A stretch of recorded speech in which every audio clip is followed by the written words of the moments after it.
Good evening and a very, very warm welcome to you wherever you may be.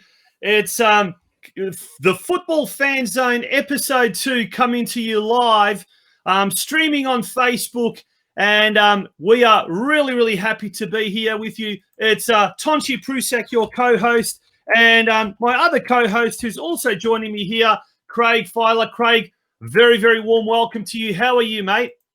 Good evening, Tonci. Good evening, everybody. Yep, I'm well. Yeah, had a good weekend. Just planning for a big week with work and the long weekend next week. So yeah, had a good time. Thanks, mate. Ready to go for episode 2 tonight. Episode 2, and speaking of episode 1 last week, how good was it? Like, seriously, I think it exceeded all our expectations. We've finally got a forum, a Sunday night forum now that is becoming, well, what's the word?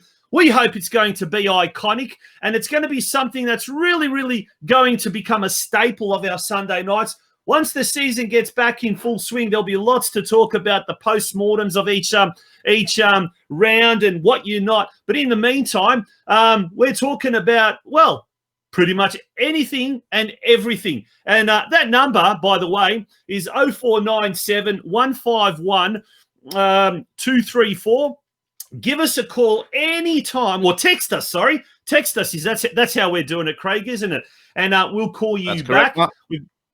We've got a lovely assistant there in the background, Maddie. She'll be helping us out from now on. So we look forward to every Sunday night providing more entertainment, more talking points, and I guess some debate and discussion as well, and maybe the occasional argument, Craig. Yep, that's what it's for, Tonci. As we said, it's your show, so call in, ask us anything you want to do with football, as long as it's clean. There's no foul and abusive language, and we don't really care whether you upset anybody, because, as we said, it's your show. But we just have to keep a lid on certain things. I know everybody gets a little bit het up sometimes, but we've got to try and keep a lid on it. Be as open and as honest as you want to be. That's the idea of the show. Absolutely. So, look, the rules of the show are quite simple. Keep it nice and simple. We don't want any swearing. That's the most important thing. We also don't want any what's the word? Defamatory comments being made about anyone in particular. But we do want you to have your say. We want you to be a part of tonight's show. So text us now on 0497 151 234 with your question, and we'll call you back as soon as possible.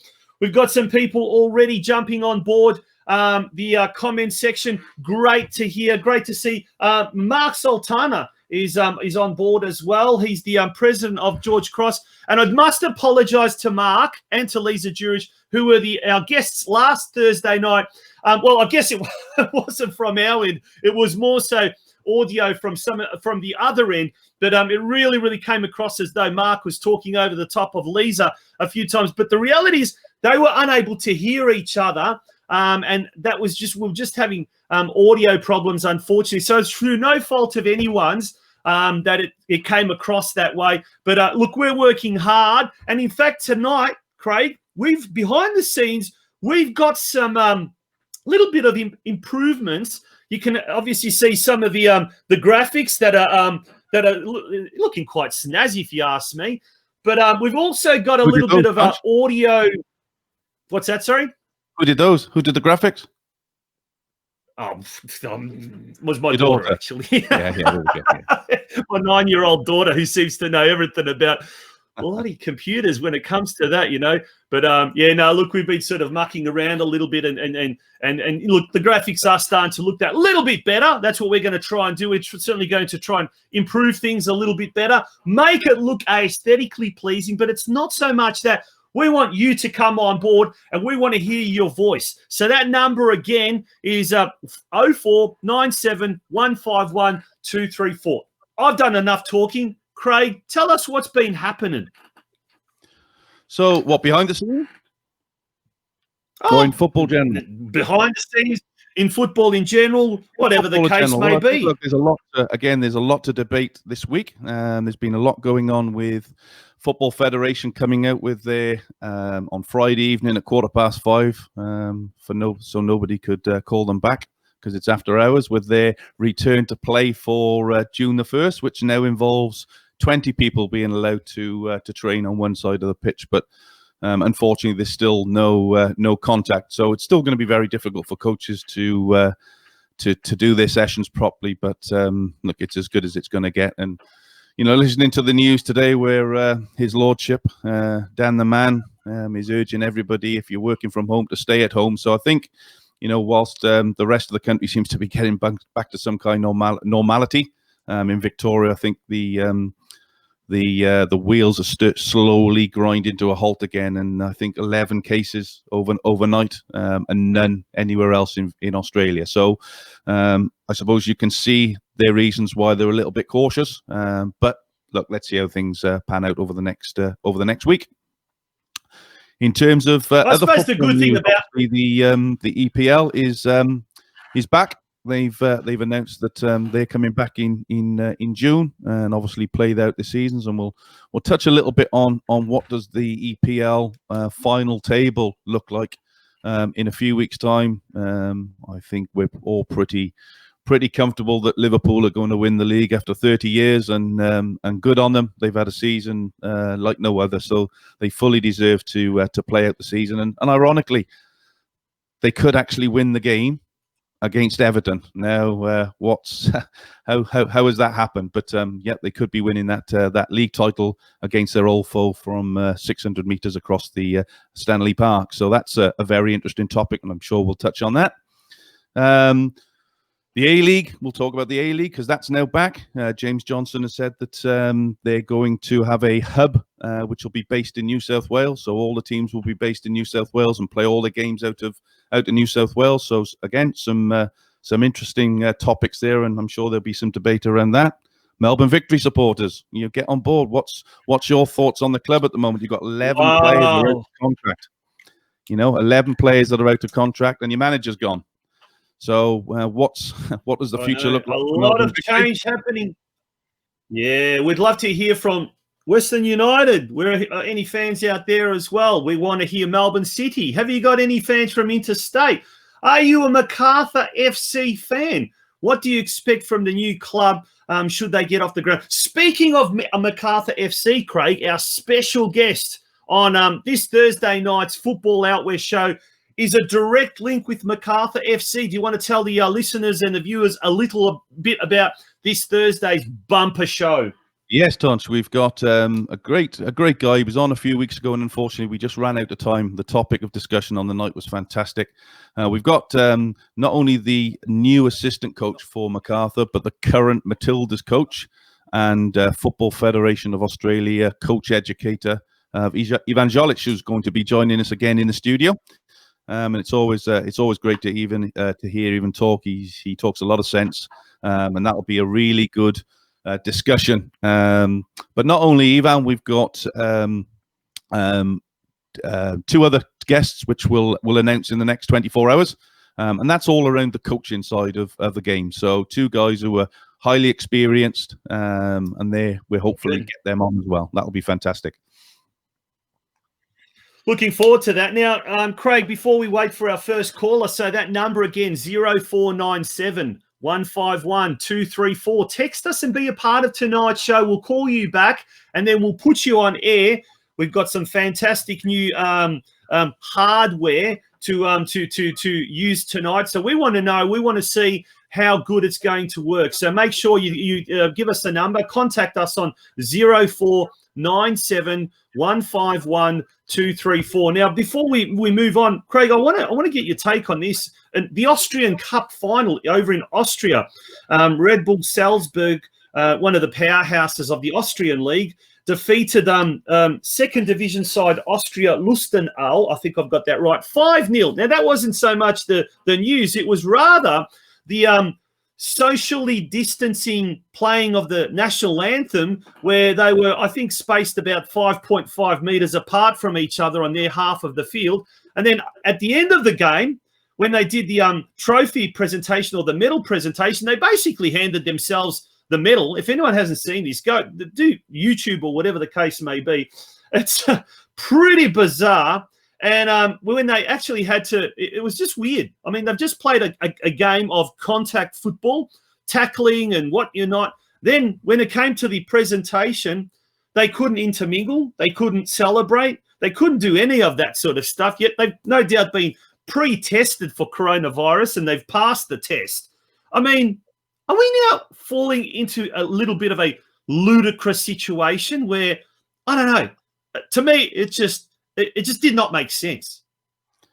Yeah, look, Thoughts? I think the whole I have to be careful what I say. The whole thing is now becoming a bit of a nonsense, if I'm honest. For those that watch sport on TV, and there's many millions of us, rugby league played their first game on Friday. The Broncos against the Parramatta Eagles. Friday. Yeah, you got 30 blokes tackling each other in their faces, but we're not allowed to tackle with our feet, and it just doesn't make any sense to me. As I've said on many occasions, and it's starting to wind me up a little bit now. We're either playing or we're not. We can't be a hybrid. I keep saying it every week. Are we in or out? If we're out, let's just plan for next year. If we're in, let's do it. Don't see any reason now why. And I do understand they're professionals. I do understand they're in that bubble of being tested and doctors and all that. So I get that. But they're still in contact with one another. So look, I get it, but it also does wind me up a little bit, as I'm sure it does our listeners. If we just, absolutely. We'd love to hear from you, folks. We really would love to hear your thoughts on a lot of issues at the moment. That text us on 0497 151 234, and I'm just reading off the bottom of the screen right down there. So text us now. And actually, do you like that? I think it's over there, that side. the little mobile phone thingy looks good, I think. Does it look good? Tell me. But what is really mind-boggling is also, if we're going to compare ourselves to other sports, which you just did as well, rugby, you handle the ball. Okay, you have to handle the ball. Australian handball, or AFL, as it is known, you got to hand pass the ball. And when you kick the ball, you drop the ball onto your foot. Now, soccer, football, no heading for fear of spreading germs. Can't pick up the ball for fear of spreading germs. Yet all of these other sports do exactly that. It doesn't make much sense. It does not make much sense at all. Now, as Craig's just gone offline, so that usually means that we've got a caller on the line, and he's going to introduce that caller very shortly. But just remember, on Thursday we've got our usual program, and we'd love to have you on board every Thursday, as is the case. So join us from 7 p.m. Right on this Facebook page, Football Out West Show, on the Football Out West News Facebook page. Last week's segment, or last week's episode, was all about George Cross. Some very interesting debate that arose out of that. A lot of interesting issues. And this week it's going to be a lot about the coaches. We'll be talking to Ivan Jolich, the Matilda's assistant coach, who is also going to be involved at MacArthur FC, the expansion club, the new club joining the A-League next season, or so we hope. And he'll also be the assistant coach up there. Craig, have we got a caller on the line? We do, Tonci. We have our first guest on the line this evening. Now, we did try and call in last week, but unfortunately we couldn't get him on. So I did say that we'd get him back on this week. And we welcome Tony to the show. Good evening, Tony. Tony, are you with us? Yes, I'm still here. I'm still waiting for you. No, you're live now on air. Hello. Hi, Tony. And which suburb are you from? Hello, Tony. And which suburb are you from? Which part of Melbourne or Werribee or the Western District? Tony from Micallef. How are you, Tony? I think he's just told us his surname. Tony from Deer Park. Tony from Deer Park. Tony from Deer Park. Nice. And what's it like in Deer Park tonight, Tony? First thing I'm going to say. Listen, first thing I'm going to say to you is very good job you're doing in there. for the Western and all Victoria. I really appreciate what you are doing. Okay, now I got something else to say. We're loving what. I don't care about MPL, Victoria. I start talking about the football coming on the TV, football coming on the radio, and what the federation of ours, what they saying, nothing, zero. Everything what you say here, you don't hear. Why don't they get up from their ass and they start talking about the football, about if they want to bring the football in front of these young kids they got here, you know, generation after generation. Yep. Why? Where are we going to stay? When are we going to start doing something for this young generation? So are you talking about the youngsters that we've got playing now, Tony? The MPL, yes. MPL. So you're not state league, but I'm crook of the Federation of Victoria. They should get up and they must have something to say to the footballers and the clubs properly, because they hiding everything from us, hiding anything. Yeah. Tony, good. They've been there from 51. Tony.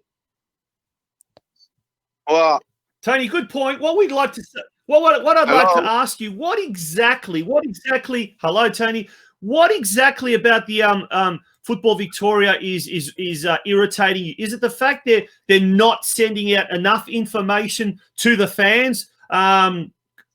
Yeah, I'm really interested in knowing. Yes, Tony.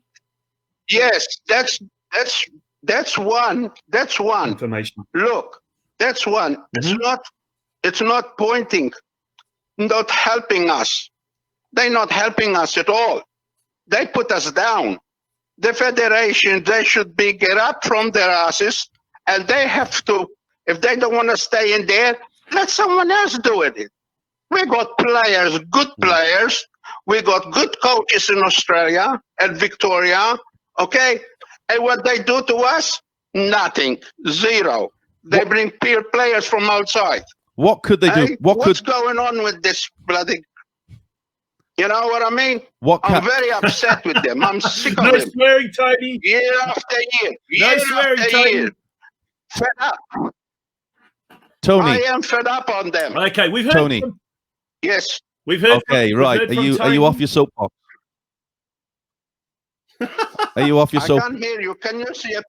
Are you off your soapbox now, Tony? Just for 2 minutes. What could Football Victoria do better, in your opinion? They should listen to the clubs. Listen to the clubs. All right? Listening to the clubs from every club we got in Victoria. Okay? And they must come to the clubs, Victoria clubs, and they talk. If they need something, the club needs something, they should be helping us, not breaking us. Now, Tony, you mentioned to me this MPL, right? They don't want to play. Oh well, go and see why they don't want to play. What's the reason? Help him. If they don't help him, who is going to resign? Like what happened in the old days. Yeah. In the old days, we had 11 more teams in Victoria. And what happened to them? They finished, gone, disappeared. What the federation said? Nothing, zero.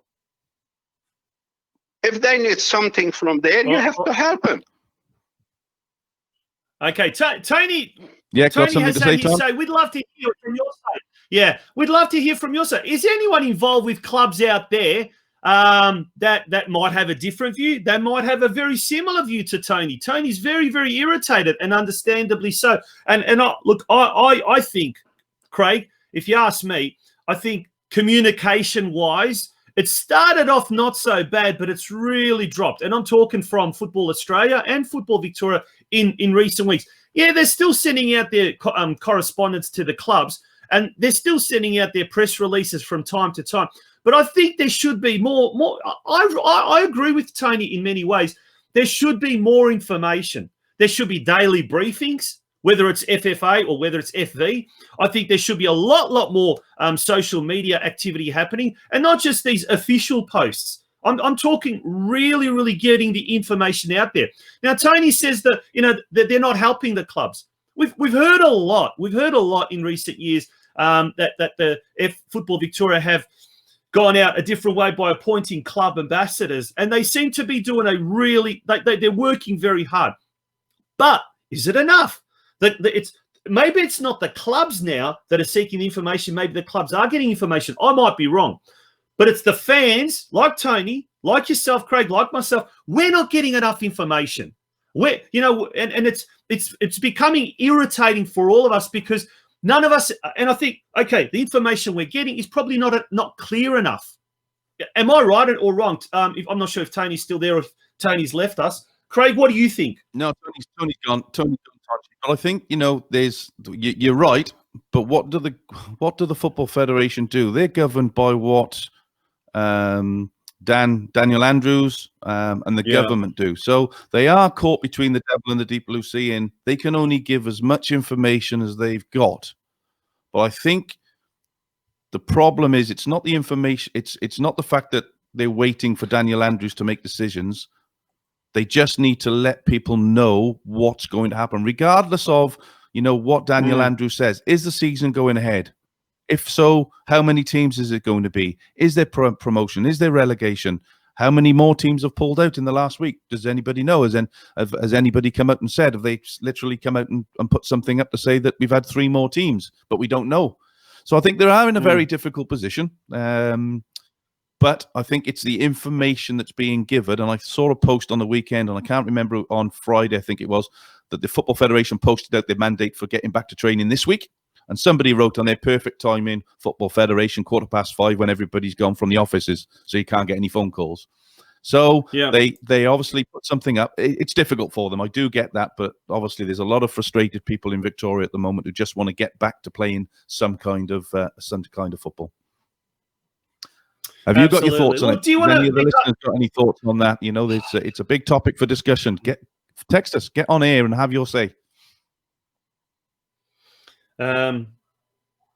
Look, I mean, there's a couple of comments coming on the comment section. We're not going to read the comments, folks, for a very good reason. Keep your comments coming, because it is good to see that feedback. But we're really going to try and not read too much of the comments, because we want you to contact us. We want you to text us on 0497 151234. We want you to start the discussion. We want you to start the debate.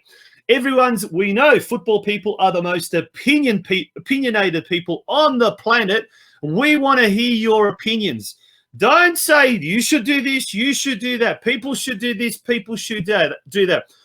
We don't want just talk, we want action. And action right now is to text us on 0497 151 234. Have your say. Be on tonight's Football Fan Zone. It's a new concept. We're doing it for the fans. We don't want to be doing all the talking, Craig. Isn't that right? We want the fans out there to be doing the talking, to start the conversation rolling. Have we got anyone on the show at the moment? Not at the moment, Tonci. We're waiting for 1 or 2 to phone through. They've actually texted us and they... Not a problem. We've just lost you there, Craig. Okay, so what we're going to do is we're going to take a little bit of a break. When we come back, very, very shortly, hopefully we'll have someone on the lines. Have you got a business and you want to promote your brand to a ready-made audience? Have you got a birthday coming up in the family and would like to send that someone special a special message? Then why not consider a sponsorship on the Football Out West show? With an ever-growing audience right across Melbourne's western suburbs and the surrounding regions of Wyndham, Melton, Geelong, and even as far as Ballarat, your business or that special person in your life could become a household name. More importantly, you will be armed with the knowledge you are being part of a football show that is fast becoming a movement and a catalyst for great change in our wonderful game locally. The revolution is here, and we want you to jump on board and be a part of it. Welcome back to the football fan zone, and be a part of tonight's show. Text us on 0497 151 234 with your question, and we'll call you back as soon as we can, and then we can get you to start debating, start our discussion. Craig, we've got someone on the line. We do. We have on the line, we have Tony from Altona. Welcome to the show, Tony. Tony, can you hear us? Yeah, I can. You can. Welcome to the show. Do you want me to put the computer on ice? No, you're okay. You just you crack on. I think. Can you hear Tonci? Yeah, I can. Is that is that Tony from Altona? Is it? Yeah, I can hear you now. Okay, fire away. What's your question, John? Well, a couple of things on what that other guy just said about the notification for people, right? We've got so far we've got a thing where apparently on the 28th we're meant to start. Is that correct? Yep. Yeah. So why can't the federation come out, maybe release fixtures for the juniors and stuff like that? You know what I mean? Saying this, and all things pending, if everything goes all right and we do start on the 28th, round one is going to be this. We're going to start. Give people something to aim at. Like, I've started training with kids last week. First question they get, who are we playing first? You know what I mean? These are under 12 kids. And I say, I don't know. We don't know yet. We don't know if the season's happening yet. Let's say if we are starting on the 28th, let's say, right, round one is this. You know, the NPL, let's work it out. Let's get it. If the NPL seniors and all that sort of stuff, if the clubs don't want to play, let's just scrap the seniors. Maybe just play the juniors. Just look at that. But let's get some sort of clarification on what's going to happen. Not, maybe this, we don't know, the season might be scrapped. Who knows? Are we training for nothing at the moment? Let's just get at least have a direction. And if things change, well, then things change. Not much we can do about that. But at least we know, right, the 28th, round one, we're playing this team that's going on there. Something like that. So that's part of more the notification, I suppose, of the people involved in the game. Yeah. Now, another issue, totally different, is John. Let's let's go back to question one a minute and just have a little look at that one and just go into that one. Now, let's go back to question one. That issue. It's a good point because today, Dan the man and his comrades, they've decided that they're going to extend the state of emergency until the 21st of June. Okay, so basically, what that means is the restrictions stay as is, right? So, judging by that, unless something changes, and I am told that Football Victoria are lobbying hard to try and get the business of social distancing training, some sort of a what do they call it? They're trying to get, an exemption or whatever the case may be, whether that's going to happen or not. But let's assume by the 21st of June it hasn't. And by the 22nd of June, that state of emergency is lifted and now we can train full contact and whatnot. We're going to need at least 3 weeks for juniors, 4 weeks for seniors before the season can start.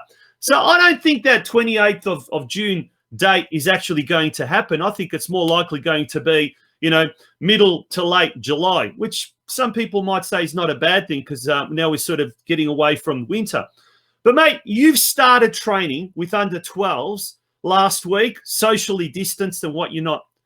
Was it, in hindsight, a waste of time to go back? Or having said that, was it still a good thing for the kids to get together?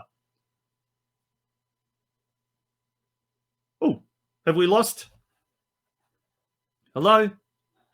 One parent didn't want to start training, so I've got 12. So obviously what I had to do was make 2 groups of 6. Yep. And this week, Sorry. And this more week up to you'll be 20. able to. Yep. Yeah. Sorry. Okay. So So this was week, it- your question was it worth it? And you know what? yeah, in It was. hindsight. It was.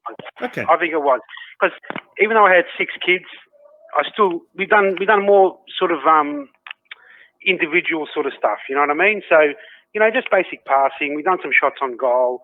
It was a little bit hard in that sense, but it was worth it in that sense. Okay. I think, and plus the kids Awesome. are back. Yeah, and That's the main thing. I think that's the thing. Kids are back on the field. They are playing what they are doing what they love doing, and it is hard, Tony. We are in something that nobody's ever seen before. So to try and put things right in the way that we would like it, I suppose, is very difficult. And we all have to remember the pressures that the guys in the governing body are on, because everybody wants to get back to playing football, and their idea will, if it all goes back and we get a big cluster come up again, what's going to happen? We're going to have to stop the season again, and it's going to be disruptive. So I get it, but as I've said on a number of occasions, I'll say it again: we're either in or we're not. We can't be both. Yeah. So make a decision and go with it, or don't. I agree with you, Craig. We're either in or out. I agree with that 100%. Don't do it, But also, I think you said, Tonci, about the kids might need 3 or 4 weeks pre-season. I'm not so sure about that if they need that long. I mean, if we're training, all right, we're not tackling at the moment and stuff like that. We might not be tackling for another 2-3 weeks. But I mean, I think 3 or 4 weeks after the announcement, just to introduce tackling. I don't know. I think just to get the kids, get them to play. You know what I mean? Especially the younger ones. Probably, I don't know, Craig. You do under 16s. I don't know how you feel about that. It's probably a bit different with that. But I think under 13s, under 14s, especially community clubs, I reckon get them going in. Not so much. Once we're allowed to do it, maybe a week or two, and get them going. Yeah, look, I've spoken to a number of coaches over the last fortnight about this, and everybody's in agreement that they want to get playing. So if that's the case, as I said, let's get out there and play. I'm doing under 16s, and it's hard. It's hard for you to keep doing the same sort of mundane drills, because it's not football related. Football's about tackling, it's about contact, it's about headering, it's about all that stuff that we've been brought up on, and it's changed. So the quicker we can get back to doing what we like, what we know, the better for everybody, I think. So that's why I keep saying we're either in or out. We can't be a sort of hybrid model of it. But I'm also of the same sort of my thoughts processes around how difficult the decision is for everybody. And the Football Federation, doesn't matter what we think of them, the Football Federation are only going to do what the government tells them to do. That's the reality of where now, guys. So the 3 weeks pre-season is, I guess, a directive or part of the recommendations. But I suppose. Look, does that mean now, if we've started now training now with the socially distanced rules and whatnot, does that constitute 3 weeks pre-season? This what we're doing now? I mean, technically it does, doesn't it, Craig? What's your thoughts? Yeah, it does, but I don't think, as John said, I don't think we're going to be ready for the 28th of June. I just don't think I can't see it happening. I just can't. As much as that's the information we're telling people, because that's the information we're given. Is it going to happen? And John's right. If it is going to happen, where's the fixtures? Why haven't we been told what the fixtures are? Are we going in? Are we going to go into the finish off the rounds that we were doing prior to it finishing? I think for MPL, for the junior teams, 13, 16s, I think they had 3 games left, or 3 or 4 games left of the introduction round before the season starts. So do we go and finish those 3 games and then kick into the season? Come out and tell us what's going to happen, so everybody can at least try and plan. And you're right, John. If things change over the next 2 to 3 weeks, so be it. We can't do, but let's be in a position where we know what could potentially happen if everything gets ticked off. Exactly. Yeah. And what was your second point, John? Well, the second point is with NPL. With the I'm not. I think the concept of it originally was good when it's meant to get like sort of elite, I suppose, junior players playing in the one comp and stuff like that. But I think the problem is now there's too many teams in the NPL system to make that effective. So you've got problems where teams aren't, let's say, NPL standard. Like, you might have a club, let's say, I'm not going to name any clubs, but let's say there's a club, they might have two or three, maybe two good teams, and the rest aren't up to standard for the NPL, right? I mean, you have a look at, I was looking at some of the results, some of these country teams, mate, they've been copying like 100, 120 goals in the season. That's like 5 to 10 goals a game. So you can't tell me that's an NPL standard. I know we've got to promote the regional areas, but there's no point chucking them in the deep end if they're not ready for it. We do have to. I mean? We do have to put the regional teams in, and I absolutely agree. Yeah. I absolutely agree with that. But going back to the points that we had on the show a few weeks ago, where we had some of the ex-Socceroos were talking. The reality is, whether it's the A League, whether it's the B League, whether it's NPL, you want the best teams playing in those leagues. If they're not the best teams in that league, just because they're in the middle of whoop, does that mean that they're allowed to play in the best league? No. For me, it's a no. You need the best teams playing in that league with the best players. Mm-hmm. Yeah. So that gets onto my next point now. I think we should go back to where we have the super leagues, the regional super leagues, like in the West, North, and if, like, say you have an under 15 super league, So John, right? And if your team from Ballarat is good enough to be in that super league, fine, you bring them in.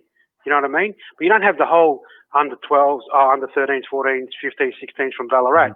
If only one team is, let's say, up to standard, let's say. You know what I mean? Like, because we're in the community. I coach in the community leagues, and I can tell you now, some of the community teams in under 13s, 14s were way better than some of the NPL teams. So you're not getting the good teams playing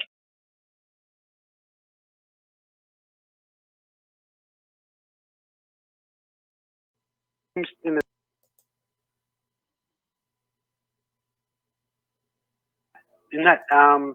that league. So sorry, John. We just cut out for a second. Can you just repeat that? Can John hear me? Sorry, mate, I can't hear. Sorry, yeah, we just Hello? something happened there. We just cut out. We didn't hear what you were saying at the start. Can you just repeat what you were saying? Well, with the NPL, That's better. teams, you might have. Yeah, can you hear me now? Yeah, we're all good. Thanks, John. Yeah, all good. Yeah, now. yeah. So let's say like say we were saying with the the whole club is in the NPL, right? Junior setup. I'm talking juniors here. Okay, you might only have one team that's probably NPL standard, and then the other 3 or 4 teams are in the NPL, but they're not good enough. So they're not playing against the team at their level. And what happens is that's when you get all your blowouts. Sorry, John, we've just lost you again. We seem to be having some issues there from the speaker's end. Unfortunately, we just seem to have lost you again. I don't know what's happening. We might have to, if it persists. Hello. No, it looks like we've lost you again. We might have to take a bit of a break, unfortunately. And hello, hey, John, Craig, are you back? We can just you lost hear you us, there for a second. Can you hear me now? John, are you back? Yeah. No, can you hear me? Sorry, mate. Yeah, got you back. We just lost you guys for a sec. All right, I don't know what I'm up to now, though. All right. All right. Listen, John. Let's have a look at that. We fully understand your frustrations, and I think we're all in the same boat. We all want answers. We all want to know where we can. So let's hope that the Football Federation come out with something this week that allows us to start certainly going back to point one. Gets us playing. But listen, mate, thanks for the call. Really appreciate it. Thanks, guys. All right, no problem at all. Thanks. See you later, Thank you very much for your call. That was John from Altona. Raises some very, very interesting points. Now, John, obviously being an under-12s coach, focused a lot on the juniors. Now, he was definitely talking about the juniors, and it's a really, really interesting point he's making. I'm going to play the devil's advocate, Craig, and you're part of the NPL junior system as a coach. But I'm going to go out on a limb and actually say that what Football Victoria was doing this year with the restructure was actually heading in the right direction. Might not be perfect, but at least it's heading in the right direction. And what it was allowing was, once you had that initial 11-match grading system, if you like, was the best we're going to play against the best. And look, by natural attrition, the top would be up in Division 1 or the Super League. The ones that aren't in that level, they'd be further down the tree. Your experiences, how many rounds have been played? 5 or 6 so far? 7 or 8, I think. I think we played seven rounds, 8. so four rounds to go. My experience, look, I think it's a good idea. It's, for me, it's about players playing more football. Now, if you're on the field for 33 games, that means your coaching you're going to have, 99 training sessions with those kids, whereas before it would have been half of that, even less. So the fact that you're getting contact time with those players is really important. The fact that they're on the field for, effectively 4.5 hours a week rather than 2 or 3 hours a week. So it's from that side, it's really important. And you're right, the best players will end up playing the best teams will end up playing the best teams. And that's exactly what you want. You want those best kids pitching themselves against the best all the time. And there's no upside to a team getting beat 15-0. Nobody loses. Nobody wins from that. The team that scored 15 goals, and certainly the team that gets 15 goals put aside, and there's no upside to that from my side. Yeah. What about the senior competitions? If let's look at the men's competition first, Craig. This year was going to be the first year that they actually had a linear formation, i.e. NPL, then NPL2, then NPL3, and then it directly goes down to the state leagues. Now, in theory, that's brilliant. In practice, we'll see how it goes. But at least last year, you had this, I don't know, to me, it was like a lopsided competition where you had some of the best teams in the East, some of the best teams in the West. You had these two parallel NPL2 competitions, at least this year. And I know from the club you're involved with, North Geelong, they were really looking forward to it. And they were looking at this, that every team or every game in NPL2 is going to be a tough competition. It's going to be a tough duel because it's not going to be an easy league. Now, in NPL3, not only have they got the stakes high that they want to get promoted up there, but they've also got to watch out that they don't get relegated now into State League 1. So everywhere you look, there was supposed to be, obviously things have changed with the no relegation policy, which we'll talk about that as well. But in theory, it was going to be the best male teams from around the state playing against the best and so forth. Yep. Thoughts? Yeah, look, I think the way that they've done it this year with bringing the top 6 from each division is good. I think it does, again, bring those better teams to play each other. And it's, that NPL2 this year is going to be a tough league. There's some big teams in there, big budgets, allegedly. Will that change with the COVID-19? Yeah, I'm sure it will. It has to, doesn't it? It has to. But for me, and somebody's made a comment in here. And it's our friend Mark Altona. Football's not just about the NPL. Football is you want teams playing at the highest level you can. The highest level in Australia is the A-League. Okay, the next best into that is the NPL. But if we didn't have community football clubs, we wouldn't have a sport. So it's really important that whilst we want the best kids playing at the highest level, and I'm all for that, we also have to remember why clubs exist. Why do all the community clubs? Because they're a community club catering for footballers who might not want to play at the highest level, might not have the ability to play at the highest level, but just want to play the world game. And for me, that's really, really important. I've always been one of, I class myself as a decent coach. Am I a brilliant coach? No. But Is Craig Filer a decent coach? We want to hear from you out there. Yeah. Text us on 0497 151 234. I won't be answering those calls, that's for sure. But look, it's really important that we do protect our community clubs. That's that's where football is started.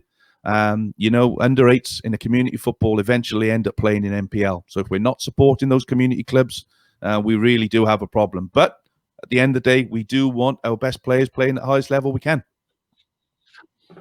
Now, it'll be interesting to take Ivan Jolic's take on all of this, to get his take, sorry. He is the assistant coach to the Matildas, was heavily involved in the talent identification process here in Victoria, was involved with a lot of the state junior teams as well.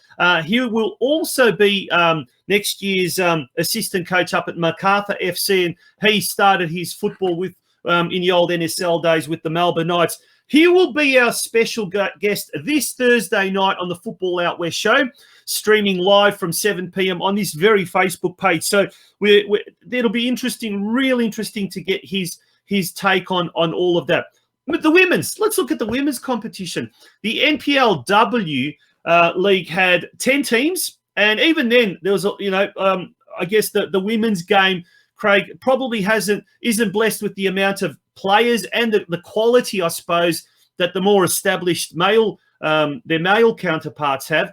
But look, it was a brilliant concept, the NPLW.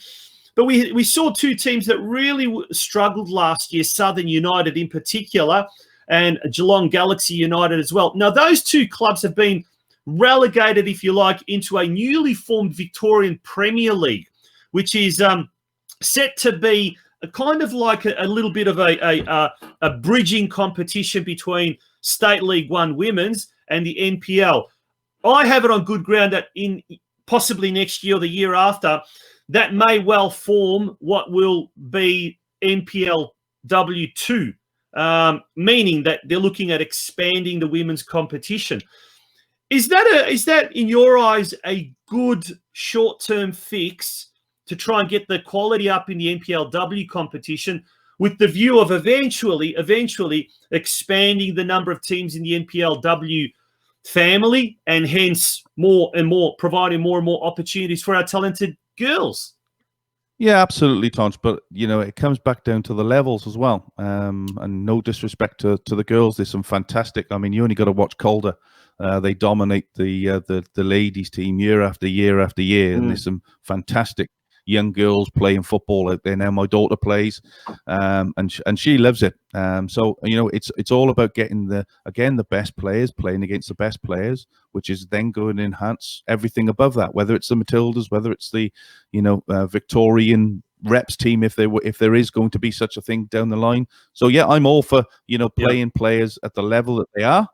And I'm coaching with the 16s at North, and we're not going to be in that top league. We're not going to be in the middle league. We're going to be in the bottom part of League 3. And that's okay, because that's where we are, because that's the players that we have. Now, have they developed in the 7 games that we've had them? Absolutely, yes, they have. Will they continue to develop in whatever league they're in? Absolutely, yes, they will. So it's really important that we put teams and players where they're capable of playing. Because you don't want to put too much. We talk about now pressures of football, pressures of sport. How much pressure are we putting on a young kid playing against the top team week in, week out, knowing that he's never going to win that game? The goals are going to be conceded every week. What's that doing to the pressure of that young kid? Put them in teams and put them in leagues that they're capable of, expanding themselves as young players as well, and people, because otherwise they're going to fall out of love with the game very, very quickly.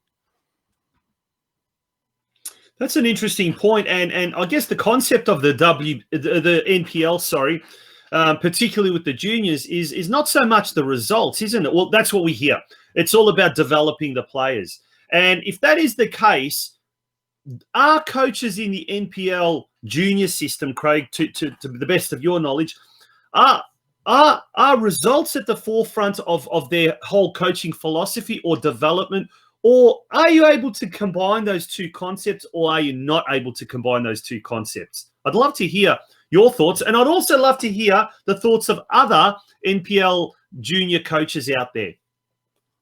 Yeah, no, absolutely. Let's get the listeners. Great. Rather than me answering that, because I've got a pretty strong view on that. So let's get our listeners to phone in. We do have a listener online, Tonci. He's been waiting quite patiently for a couple of minutes. We have We have Ahmad from Geelong. Welcome to the show, Ahmad. Hey, how are you? Very well, mate. How are you? Not too Now, bad. if this is the Ahmed from Geelong, This is the famous Ahmed from from Geelong, Geelong. we know that he's most certainly involved with junior development, and he's someone he's very, very passionate. Is that Ahmed? Is it? It is me. The Ahmed. I'm not sure if I'm that famous. Oh, it is Ahmed. What can we do for you, mate? I just wanted to comment about like earlier on when you were talking about information that's specific to people, I guess the stakeholders. Yeah, it's one thing it's been bugging me a little bit the last few weeks because the way I see it is if like there's a lot of us that volunteer, or if we get paid for coaching, whatever it is. It's one thing that's bugging me is, well, if this was my job and I was not communicating timely information to all my stakeholders, I'd lose it. Yeah. So, but I'm just thinking, like, looking through my emails, I haven't received one email from the governing body as a coach. I've got a brother that plays, that's registered. He hasn't received anything from the governing body about updates. It just seems like it's a lot of resharing of information that's not really club specific or individual specific, and it's a little bit frustrating because like we want to know what's specific to us as individuals, not always have to rely on clubs, because we know that the clubs can't we don't know more than what's already out there. So it just gets really frustrating when we talk about information that's specific. And it's 2020 now, where a lot of people are engaging in and looking for information themselves now.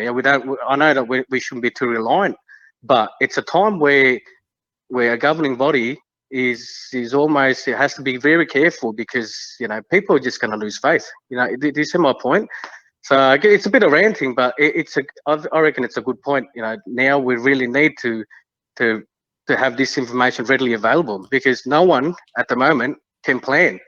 It's very hard to plan. We're doing everything. So ourselves. I'll stop you. We can't plan ahead.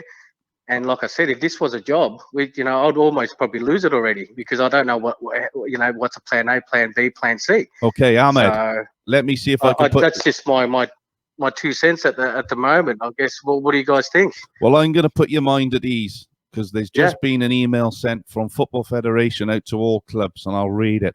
It's a long-winded email, so I won't go through all of it. But we'll post it up online. On the back of recent easing of restrictions from the football. This has just come through now. On the back of the recent easing of restrictions from the football, a Victorian government, Football Victoria, recently communicated with its community that it would be targeting the resumption of competitive match dates as follows. For our Elite Pathway National Premier League Junior competition, the proposed resumption of competitive matches is the 27th of June, revised from the 20th of June. So it's gone back a week. For community juniors, for community clubs, juniors, the proposed resumption of competitiveness is the 28th of June. For community clubs, seniors, the proposed resumption of competitive matches is the 11th of July, revised from the 28th of June. So that goes back to what we were talking about, and I didn't know that this email was coming out, but we just said not 15 minutes ago that it was probably going to go back 3 weeks. And for senior MPL competition, the proposed resumption of competitive matches is the 10th of July.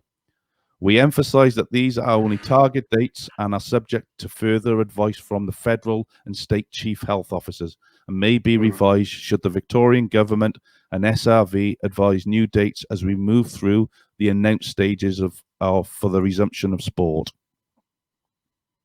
That's great, but it just tells us dates. So that's literally come out at 7:29 this evening. So while we've been on there, Football Federation have put that out there. But you're right, as John from Altona said earlier on, it's just dates for us now. So if the dates are there and we're going to start, can we now start getting some meat on the bones? Who are we playing? Like league structure. Look, I coach in the NPL, but I'm talking about now we're talking about local league, yeah, for example. I'm involved with the OK Park Cardinals. The men's want to get going. That's great. They're probably one of the last ones to get back into training. But we want to know league structure. We want to know what type of, plans do you have? And surely we'd be able to give something out to the stakeholders. I was a program futsal coordinator at the Leisure Time Centre here for the whole summer futsal league that we had a few years ago.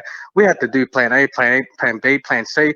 We had to get an understanding of roughly how many teams, how the league structures would be. Now this information hasn't even gone out to the clubs.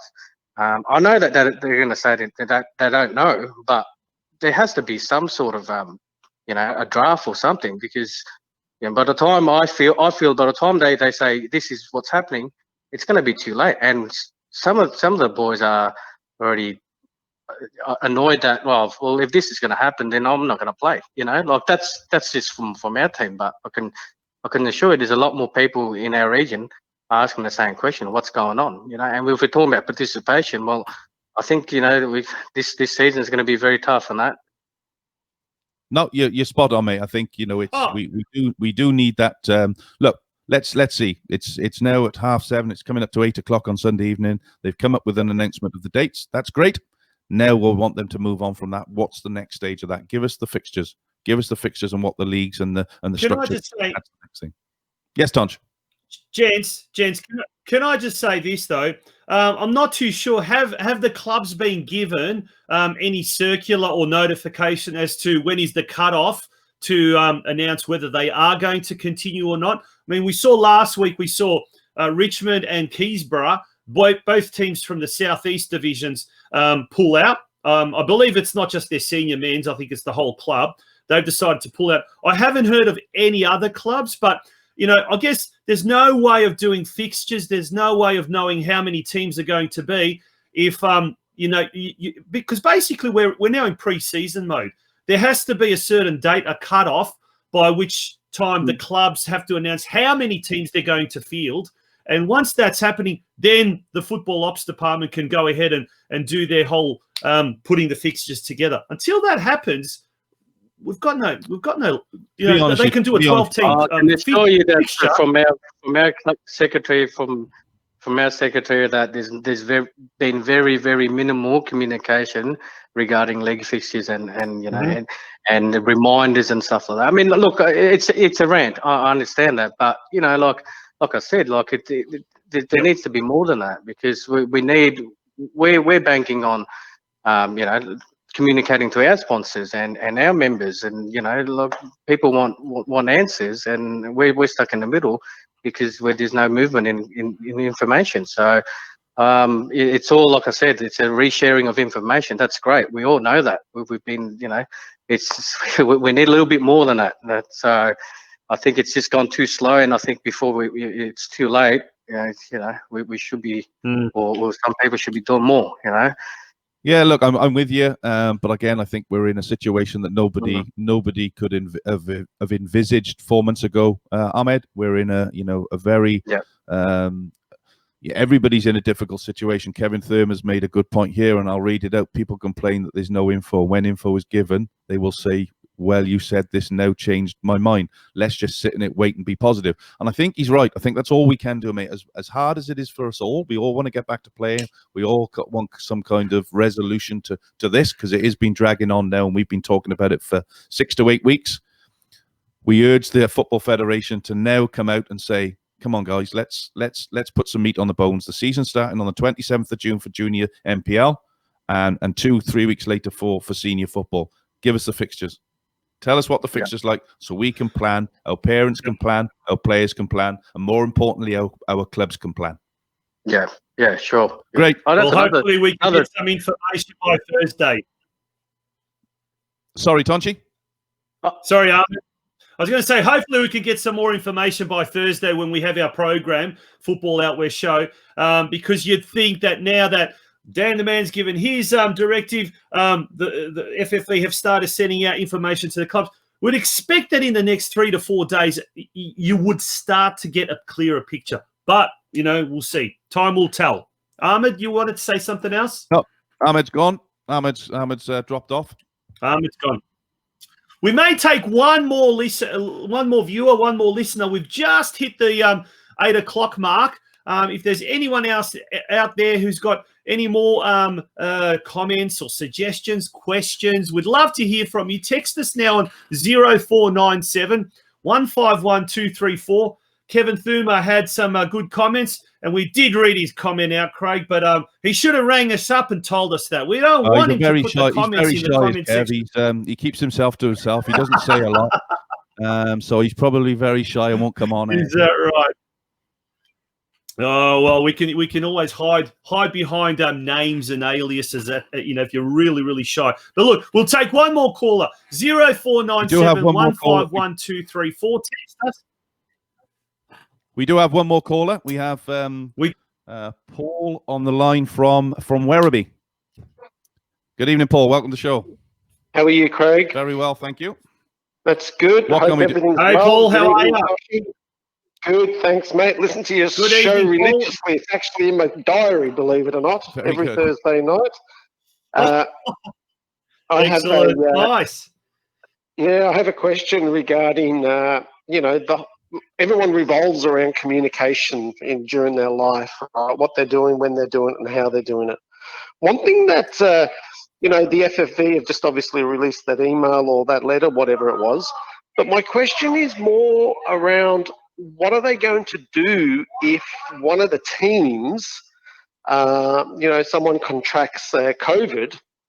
Are they going to shut down the league? How are they going to do it? What's the plan? Do they have something? Have they communicated anything? Over the weekend, I heard a rumour that a couple of clubs, some of their kids have contracted COVID. So I'm just wondering, what's FFV planning to do after that? Well, on that, you made a very good point. But what I will say on your second point is the rumours that have been going around today regarding a certain club. I can categorically tell you that it's not true. Okay. In fact, I had communication from the president of that club today to say that if it was the case, that the government would be down on them like a ton of bricks, wanting to know who the players were, who they've been in contact with, and they've had nothing. So I think, as with all rumours, Paul, they are rumours until otherwise. Yep. But I suppose you're absolutely right. When you think of what's happened at the school over the last week. What is the contingency if we do get another strain of this in the next couple of weeks and we start the season? And this is why I go back to what I said earlier on. The government are in a very, very difficult situation because we're ranting and raving about wanting to go out and play football tomorrow. We all want that. Yeah. What happens if it goes? And so I think they're in, again, I keep saying they're in a very difficult situation, nobody has ever seen or heard before. Let's leave it to them. They're in charge. When they say we'll be back, we'll be back. But as I say, we're either back or we're not. We can't be. I sound like a broken record, but we can't be in between. So, in terms of your point, it's a very good point. Point number two. Let's shoot that down straight away. I can categorically tell you that there's nothing from one of the clubs that I believe is in question. Yeah, and another point I'd like to make as well, Craig and Tonci, is around, if this does happen and the FFV close down the leagues, how are the clubs going to cope with some parents may wanting a refund of some description and all that sort of stuff? Not that I'm too bothered about my son. I'm more than happy to donate my money to the club. But what about when people want their money back? Do you think the FFV have thought about that yet? And also the clubs? Tonci, do you want to answer that? Look, I reckon they have. Yeah. Look, I reckon they have. And look, let's be honest. Break down the registrations, the money that goes to the FFE and the money that goes to the FFA and what you're not, that sort of stuff. Look. I know. I used to work at the FFE, and I still got some very good friends there. And what you're not, they were a lot of them. I think 60% or 70% were laid off. And then they've started coming back at 1 day a week. You know, some of their people, even their executive managers and a lot of the club ambassadors were coming back 1 day a week, 2 days a week. Now, a lot of that time is simply touching base with the clubs. And I know Josie Lapila down here in Western District, Foddy Kiprin down Geelong Way. A lot of the time is they're actually working more than they're getting paid for, because they're touching base with all the clubs. Now, ringing up a club, seeing how they're going, what they can do for them, then they have to put the phone down, get another club and what you're not. It's quite time-consuming. But the thing is, those registrations that are coming back are actually now being able to put these people on 2 days a week or 3 days a week. So we're under-resourced, or they're under-resourced. Everyone's under-resourced. We understand that. At the best of times, Football Victoria was under-resourced because there was not enough people, particularly in the football ops department. Now, especially, they're under-resourced. We're wanting, and I want to get to that point you made about the communication, because it's a damn good point. But our registrations, I know we can kind of, say, if the season doesn't go ahead, I want my registration back. But a lot of the money that we pay in the registrations actually goes to our own clubs. And it's for our own clubs to pay for ground hire, for them to be able to pay for watering or whatever, or yeah. So in a way, if we don't pay our registrations, and I'm a parent of 2 kids. Yeah, but Tonci, not Toshi. Toshi, the issue with the fees and so forth is the fact that the parents who are paying these don't actually know how it's divided up, right? They don't think of the ground needs to be watered, it needs to be hired, and all. They don't know that. So then again, it's communication issue and again, isn't that right? the club's Paul, problem? just on that. Is that the club's fault? Well, That's I'll a good touch on that point. a little bit. If you were to pay in, let's just say, I think let's take the top rate of an MPL club, for instance, is 2,250. Okay, at a junior club, it's round about, at a community club, it's about 500. I believe the Football Federation, out of that $500, get $100. I think, and then when it's all broken down, I actually think the Football Federation get about Depending on the $14. level, They get about $14 per person. So that's right. And then when you break it down in terms of for what they're getting for that 500, you have to remember there's the grounds, there's the staffing for canteens that some get paid, some do it voluntary. There's the line marking of that pitch. Yeah. What about the attire? What about the kits that they have to get that have already been paid for? They were ordered back in February. I mentioned it on the show on Thursday. Mm-hmm. One of the biggest issues that we have now is NPL football would have done all their due diligence and got all their registrations done back in February before the season kicked off.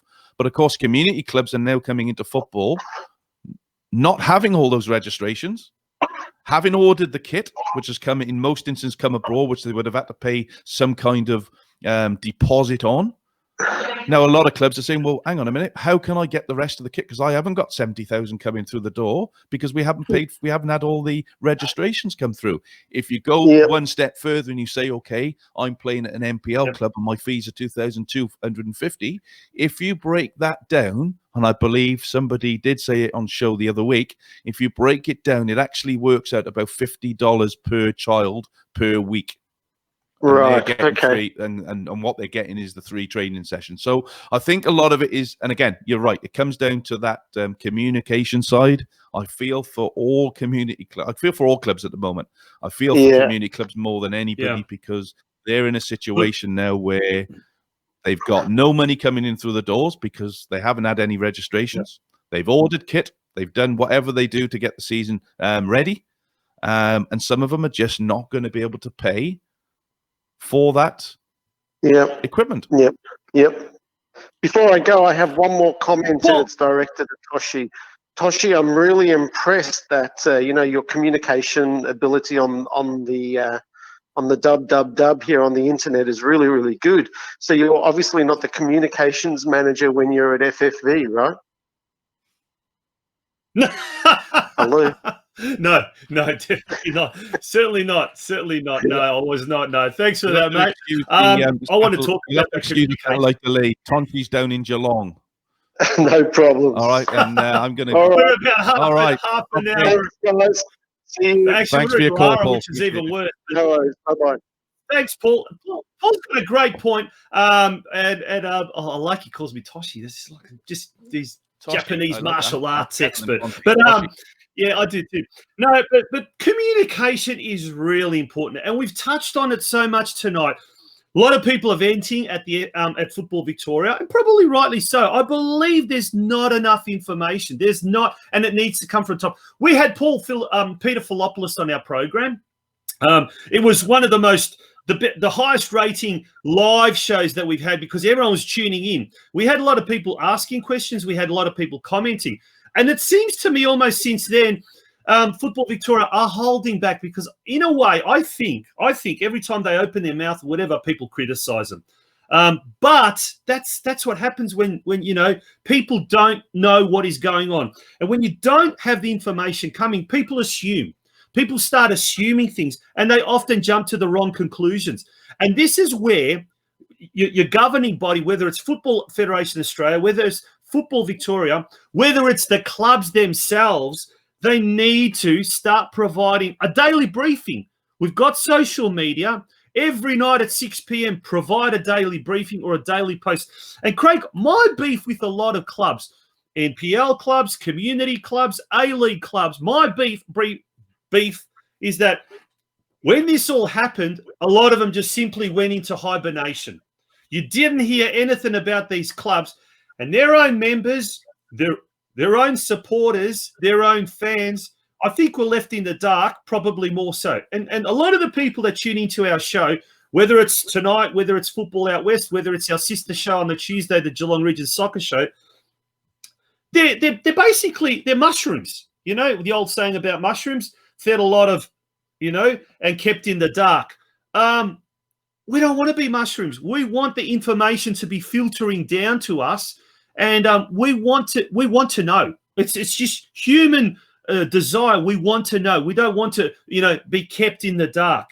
And I think that's the problem. Communication. We're not getting enough of it, and the information that we are getting is probably not clear enough. Thoughts? Yeah, no, I agree with you. I think the information that's coming down is information, but is it really the information that we need? And as our callers have said, Ahmad and John from Altona, come on, give us the information we want. Let's get things kicking off. Let's people start to plan. And we already know we had Mark Sultana and Lisa Jurich on the phone from George Cross. They've spent the whole period of COVID-19 planning for what this season looks like.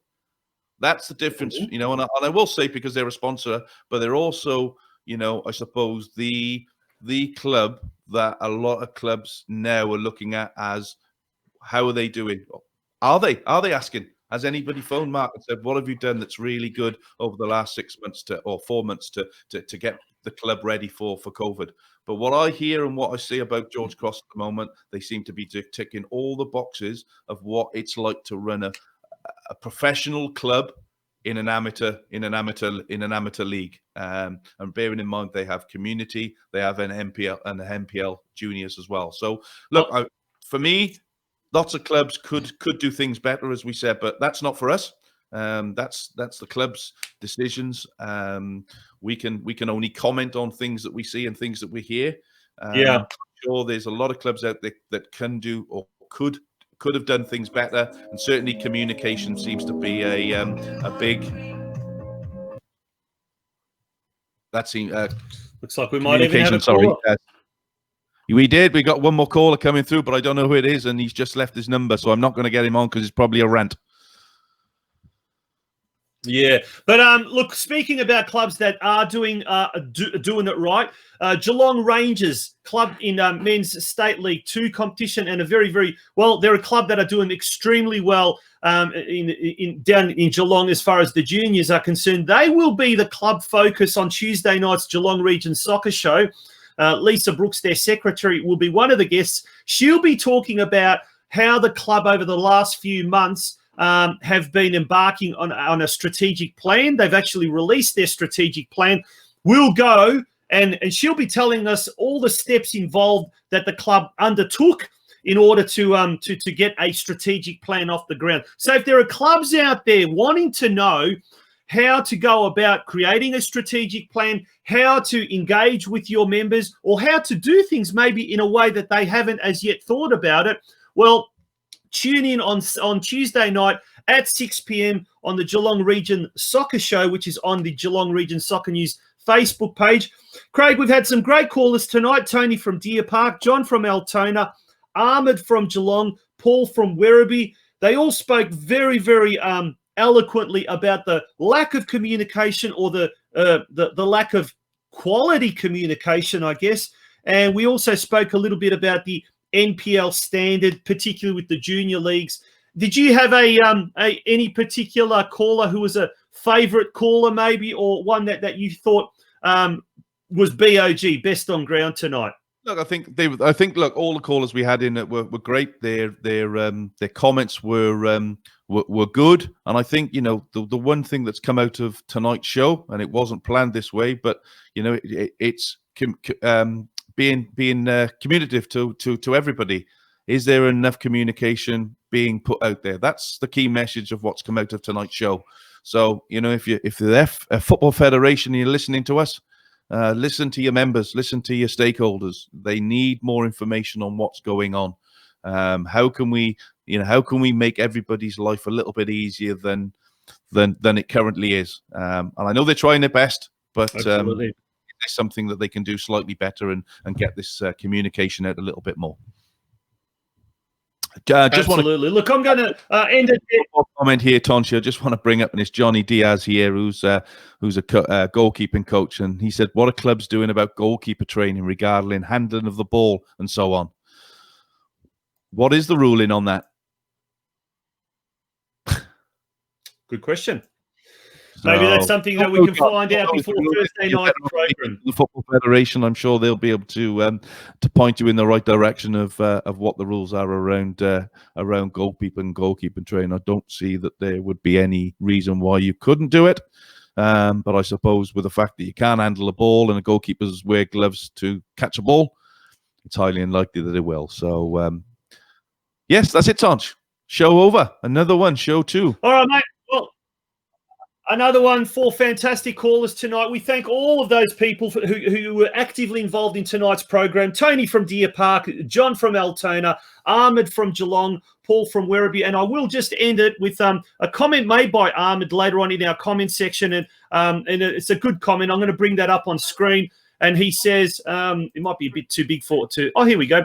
You can still communicate your work processes and best case scenarios and intentions timely. The point is that the info out there is generic and all about COVID, which we get and comprehend. What we want to know is specific information, i.e. potential scenarios going forward, specific to leagues, in particular local community leagues. Keep clubs and individuals in the loop and have them involved. I second that, Craig. Football Victoria, yep. If you're listening, we need more information. Mate, good night. On that great note, show. Thanks for everybody for their input again tonight. Really appreciate that you've taken the time out to comment, to watch. The numbers have been good again tonight. So thanks again, and we look forward to getting you back on board with us next Sunday evening.